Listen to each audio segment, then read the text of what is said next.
Journée de ce mardi avec l'ensemble de la sélection congolaise à qui il a exprimé sa satisfaction et celle de toute la nation pour cette qualification en demi-finale. L'objectif reste maintenant la finale, a rappelé Joseph Kabila aux Léopards qui ont la mission de dévorer les éléphants ce mercredi en demi-finale. Et dans l'après-midi, Joseph Kabila a assisté personnellement à la séance d'entraînement d'avant-match jusqu'à son épilogue. Suivez.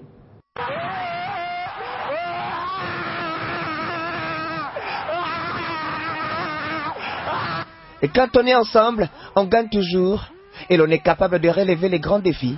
Principe qu'on est en train de vivre en RDC et comme pour confirmer l'adage selon lequel l'union fait la force. Mais à ce niveau de la compétition, au-delà de la technique et de la tactique, les morales jouent un rôle prépondérant pour aboutir à des résultats escomptés. C'est dans cette démarche que le chef de l'État Joseph Kabila Kabange est arrivé à Malabo, capitale de la Guinée équatoriale, accompagné d'une forte délégation, composée de son ministre des Affaires étrangères, Raymond Chibanda, et celui du sport, Samalou Kondé, et quelques membres de son cabinet. Un seul objectif, remonter le moral des hommes de Florent Ibenge avant la bataille de ce mercredi face aux éléphants de la Côte d'Ivoire, un duel qui s'annonce décisif. Joseph Kabila, qui a été accueilli à son arrivée par son homologue équato-guinéen Théodore Obiang-Nguema, a eu d'abord près de 2h30 de causeries avec le capitaine des Léopards, Youssouf Moulumbu, et Florent Ibenge, l'entraîneur principal. Et ce mardi, en tant que sportif numéro 1 du pays, le chef de l'État a échangé avec les Léopards. Ici, nous sommes à l'hôtel où est logée l'équipe congolaise pendant les dîners. Je fais ce petit déplacement pour principalement vous féliciter au nom de toute la nation congolaise, mais de deux, vous encourager. Vous féliciter principalement parce que pour la première fois depuis 98 nous sommes arrivés en demi-finale de la CAN, mais comme je l'avais dit à l'entraîneur Laurent, et c'était ça la promesse, que aussitôt en demi-finale, il y allait faire des déplacements. Alors, promesse faite, promesse tenue. La priorité pour le chef de l'État en terre équato-guinéenne, c'est l'encouragement des joueurs, couplé d'une prime exceptionnelle pour cette rencontre à laquelle il prendra lui-même part. Pour la RDC, qui va revenir, c'est pas fini. Une analyse transversale à présent avec Claude Niamugabo sur ce plateau. Il est ancien ministre des Sports. Bienvenue. Merci. Alors le chef de l'État s'est personnellement déplacé. Il séjourne depuis lundi à Malabo. Quel regard portez-vous à ce déplacement? Oui, le chef de l'État, fidèle à sa logique d'homme de terrain, s'est rendu sur place. Autant il se rend sur terrain pour encourager les troupes à rapporter des victoires militaires, autant il bouscule pour que le gouvernement stabilise le cadre macroéconomique, autant il va sur terrain pour encourager la jeunesse congolaise à remporter des victoires au plan sportif. Quand on dit qu'il est le sportif numéro 1, en se rendant sur terrain, en mangeant avec les joueurs, en allant à la dernière séance d'entraînement, il démontre que le peuple congolais qu'il représente est derrière nos vaillants léopards et la victoire est certaine. Et que dites-vous de ceux qui pensent que c'est de la récupération politique? Il ne s'agit pas de récupération politique, cela entre dans le cadre des compétences du chef de l'État. Il ne récupère rien étant donné que cette équipe s'est préparée dans des conditions excellentes et cela est reconnu par tout le monde aujourd'hui. Et là, passé les éliminatoires, nous avons vu que c'était une équipe déterminée, avec un coach déterminé, un staff technique déterminé, un gouvernement déterminé, et le chef de l'État ne peut qu'appuyer ces vaillants léopards qui aujourd'hui démontrent que la République démocratique du Congo est un pays debout, parce qu'un pays debout est également un pays qui remporte des victoires sportives. Voilà, dernière préoccupation, vous avez été ministre des Sports dans ce pays. À ce stade de compétition et devant un tel événement, quel discours tenir surtout sur le passage du chef de l'État en Guinée équatoriale? Oui, je voudrais dire aux Congolais et aux Congolaises que le chef de l'État est un homme qui tient à relever les défis, à savoir que ce pays est un pays sportif. C'est un grand pays de sport en Afrique et dans le monde. Nous en avons connu des expériences et maintenant que le chef de l'État lui-même met la main à la pâte, je crois que la victoire est certaine et je demande aux Congolais et aux Congolaises de soutenir notre équipe nationale qui demain certainement va gagner et nous serons en finale et que le dimanche soir, cette coupe rentre à Kinshasa. Voilà, merci Claudia Mugabo pour cette analyse. Je rappelle que vous êtes ministre honoraire des Sports. Merci madame. On va prendre cette fois notre envoyé spécial sur place pour plus de précision, Valdo Simon Yamba. Alors Valdo, le chef de l'État a échangé avec les Léopards ce mardi. Quel a été concrètement le message porté par le président de la République? Bon, le message a été très bien reçu. Vous le savez, en train de préparer également. C'est le numéro 1, le président qui vient vous assister, qui vient c'était dans une ambiance bon enfant. Ils ont très bien accueilli la présence du chef de l'État, les messages. Ils ont échangé avec, j'ai d'ailleurs vu à la séance d'entraînement, Bolati qui était en train de lorgner, voulant voir le président. Et heureusement pour lui, il a fini par serrer la main du président avant qu'une équipe Malabo, avant qu'une équipe Bata. Donc c'est dans un bon climat que tout s'est passé. Et le chef de l'État, comme je l'ai dit, tantôt les a souhaité une très bonne chance, tout en espérant bien sûr que la République démocratique du Congo va être à la hauteur des éléphants de la Côte d'Ivoire. Et en retour, comment les joueurs ont vécu cette rencontre avec le chef de l'État à Valdo? Le président a déclaré à toute la sélection qu'il était très satisfait de leur prestation, mais l'objectif reste cette fois-ci à ramener au pays et les Léopards en ont les capacités et les moyens.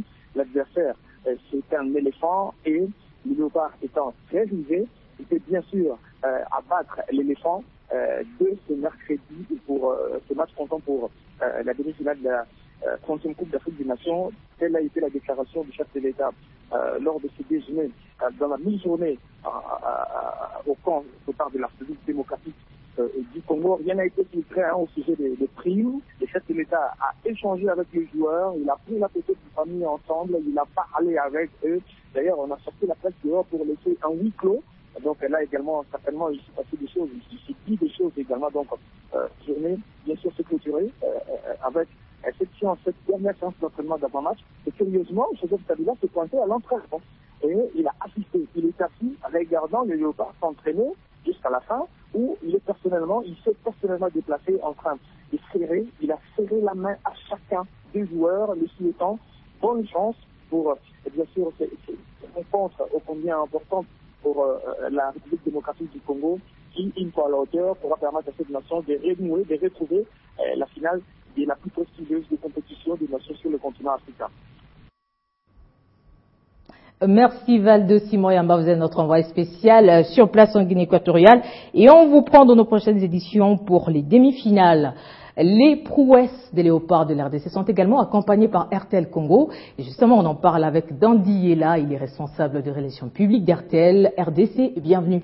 Merci. Alors dites-nous comment RTL compte-t-il accompagner les Léopards? Voilà, avant d'annoncer ce que nous comptons faire, nous voudrions d'abord, de prime abord, féliciter les vaillants héros qui représentent la République démocratique du Congo parce que leur qualification en demi-finale s'est faite de manière extraordinaire. Et nous sommes fiers d'être cette marque patriote qui a déjà compris, c'est pourquoi nous avions lancé il y a quelque temps notre campagne Congo mon pays, RTL mon réseau, comme pour dire que nous croyons en ce pays, nous croyons en la RDC, et la preuve est là, donnée par les vaillants héros, donc c'est-à-dire il faut croire en ce pays, et nous profitons de cette occasion pour les féliciter. Alors pour cela, RTL a pris la résolution d'accompagner ses prouesses et ses performances en associant ceux qui n'ont pas pu célébrer avec nous. Qui sont ceux-là? Ce sont nos compatriotes qui sont dans les hôpitaux à travers le pays, mais qui ont été retenus et qui n'arrivent pas à payer leurs factures. Alors nous nous sommes dit, comment célébrer avec eux? Eh bien c'est tout simple. RTL a pris la décision pour chaque but marqué par nos vaillants héros. Il y a 121 personnes ou 121 patients à travers les hôpitaux du pays qui verront leurs factures payées par RTL. Donc, s'il y a 2 buts, il y aura 242 factures payées. S'il y a 3 buts, il y a 343. Mais déjà, pour les 4 buts marqués en quart de finale, pour la qualification en demi-finale, donc il y aura 484 personnes. Donc, c'est-à-dire, c'est un but pour 121 factures payées. Donc, il y aura déjà 484 personnes à travers la République démocratique du Congo qui, dans les jours qui viennent, seront sorties de l'hôpital, payées par RTL pour célébrer les performances de nos vaillants représentants dans ce qu'ils sont en train de faire et qui font notre fierté. Et nous sommes fiers d'appartenir à cette grande nation qu'est la RDC. Tout à fait, ça vous avez expliqué, mais comment se fera justement le critère de sélection des bénéficiaires? Voilà, donc ce que nous avons dit, la première chose, c'est que c'est une campagne nationale, c'est-à-dire c'est d'abord dans les hôpitaux publics, Donc, c'est-à-dire, nous précisons bien, dans les hôpitaux publics, donc pour un but marqué, il y a 121 patients qui verront leur facture payée par RTL. Ce sera d'abord les hôpitaux publics. Et nous avons choisi la médecine interne où nous avons, disons, en contact avec les différents responsables d'hôpitaux, constaté qu'il y a beaucoup de nos compatriotes qui sont retenus par manque de moyens et qui n'arrivent pas à payer. Alors RTL a dit, pendant que nous célébrons, il y en a qui souffrent. Comment faire que eux célèbrent avec nous, parce que nous croyons aussi en la victoire aux demi-finales. Donc nous disons, ceux-là déjà vont sortir et nous le croyons, en demi-finale. Un but marqué, 121 factures. S'il y a 2 buts, 3 buts, nous espérons qu'on en aura encore 4, peut-être 5. Donc il faut faire 121 fois autant et c'est ça qu'RTL dit. Donc nous fêtons avec nous qui sommes en bonne santé, mais nous voulons aussi fêter avec nos compatriotes qui sont dans les hôpitaux et ce sont les hôpitaux publics et surtout ceux qui sont en médecine interne dans les différents hôpitaux à travers la République, j'insiste. Et ça reste une surprise pour les bénéficiaires? Ça reste une surprise pour les bénéficiaires, effectivement, parce qu'il faut garder ce côté justement, donc c'est-à-dire ils se verront un jour venir et puis on leur dit que voilà, votre facture a été payée par RTL pour fêter les prouesses de vos représentants. Merci beaucoup Dondi Yella d'avoir répondu à notre invitation. Je vous rappelle que vous êtes responsable des relations publiques RTL RDC et vous êtes venu justement pour parler de la compétition ou du concours que vous avez lancé par rapport à la CAN 2015. Merci beaucoup.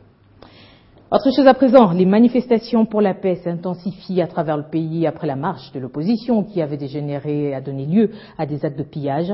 Une marche de paix a été organisée par l'ONG Regroupement de la jeunesse consciente au Congo. Objectif, exhorter les jeunes à bannir la haine et la jalousie et rester vigilants devant toute intoxication des hommes politiques.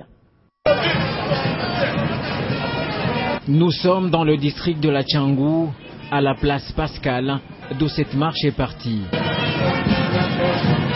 Sont présents tous les ténors de ce mouvement. Une forte mobilisation avec à sa tête Jean-Jacques Essungu Moubiala, président du RJCC, direction Terrain Sambaza. Tous sont contre les incidents malheureux qui ont perturbé la paix à Kinshasa au cours des dernières semaines. Les événements malheureux qui viennent de se passer à la date du 19 et 20 janvier nous a beaucoup déçus, nous a beaucoup interpellés. Nous, en tant que leaders, nous sommes dit, nous n'allons pas croiser nos bras. Il faut qu'on vienne concerter nos membres. Nous les avons expliqué. Nous ne voulons plus des intoxications politiciennes. Un seul leitmotiv recommandé aux jeunes face à l'intoxication, la vigilance. Il ne veut plus à ce que les hommes politiques puissent venir les interpeller pour vous intoxiquer. Mais il veut à ce qu'ils puissent causer directement avec lui-même, le jeune numéro 1 de la République démocratique du Congo, qu'il aime beaucoup. Bien avant cette marche, Jean-Jacques Essungu avait conduit son organisation à la prison de Ndolo, où plusieurs actions ont été menées pour redonner de l'espoir aux détenus. Avant de clôturer cette activité par un match de foot entre le RJCC et les prisonniers de Ndolo, soldé par un score de 2-1 en faveur de ces derniers. Le gouvernement congolais tient fermement à l'éducation de base. C'est ainsi que les membres du gouvernement se sont retrouvés pour une réunion de pilotage du projet de soutien à l'éducation de base et le plan intérimaire de l'éducation. Il était question d'arrêter des stratégies pour relever ce secteur. Ils sont tous venus répondre à cette invitation du ministère de l'Éducation pour ainsi témoigner de leur soutien indéfectible à ces secteurs en République démocratique du Congo. Et tous les ministères concernés ont répondu favorablement à cette réunion du comité de pilotage, car la question de l'éducation des bases est une priorité. Nous avons pu examiner toutes les questions nous posées par le comité de pilotage, mais on constate qu'il y a un réel leadership et qu'il y a une réelle volonté sous l'impulsion du président de la République, d'aller de l'avant. Il y a d'énormes progrès qui sont réalisés. 16% du budget de la République, du budget de l'État, sont maintenant consacrés à l'enseignement primaire. C'est une volonté politique sans précédent. Eh bien, nous avons maintenant replacé les enfants congolais au centre des préoccupations du gouvernement, sous l'impulsion du président de la République. Des progrès énormes sont certes réalisés dans ces secteurs, mais l'objectif n'est pas encore atteint. Et donc il y a eu aujourd'hui la formulation des nouvelles recommandations par rapport au suivi des activités du projet de soutien à l'éducation de base, qui est un sous-projet qui est financé par le Partenariat mondial pour l'éducation, dont fait partie la République démocratique du Congo. L'éducation, une priorité pour le gouvernement congolais, et l'effort de tous pour relever ces défis est plus que souhaité. 2 audiences au ministère de l'Intérieur. Le vice-premier ministre et ministre de l'Intérieur, Vincent Bochab, a reçu ce mardi tour de rôle une délégation des professeurs émérites congolais. La seconde audience a concerné l'ambassadeur de l'Italie en RDC. Les détails dans ce commentaire. Avec la délégation des professeurs émérites, le vice-premier ministre, ministre de l'Intérieur et Sécurité, a évoqué des questions liées au statut social de ces hommes qui ont servi la